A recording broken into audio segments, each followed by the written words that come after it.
Hello, કેમ છો? આજે મારા ઘરે એક અવસર છે તો ફટાફટથી અમે તૈયાર થઈ ગયા છે. મારા નણંદા છે ને મારા જેઠાણીનો શ્રીમંત સંસ્કાર છે તો એમને બ્યુટી પાર્લરવાળા આવી ગયા છે તૈયાર કરવા. જોડે જોરશોરોથી ડેકોરેશનની તૈયારી થઈ રહી છે અને મહેમાન હજુ આવ્યા નથી, બસ તૈયારી છે ને ઘણા બધા તો આવી ગયા છે. તો અમે બેસી ગયા છીએ તેમની જોડે અને ફોટોશૂટ કરાવી લીધું છે એમની જોડે ને બધા આવી ગયા છે તો ફોટોશૂટ ચાલુ થઈ ગયું છે. તમે બધા પણ મારી જેઠાણીને આશીર્વાદ આપજો સારા. અને જુઓ આ બધા રસમ કરે છે, જે કરવાનું હોય છે બધું ચાલુ જ છે.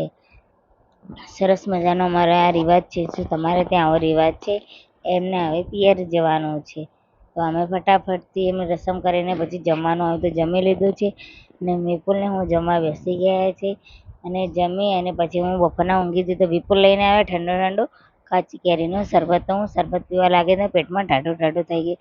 મજા આવી ગઈ ભાઈ શરબત પીવાની. તો ફટાફટથી સાંજનું રસોઈ બનાવી દીધી અને પછી જમીને અમે ગુડ નાઇટ કરી દઈ દીધું અને ઊંઘી ગયા છો. આવા જ મોરબીની બ્લોગ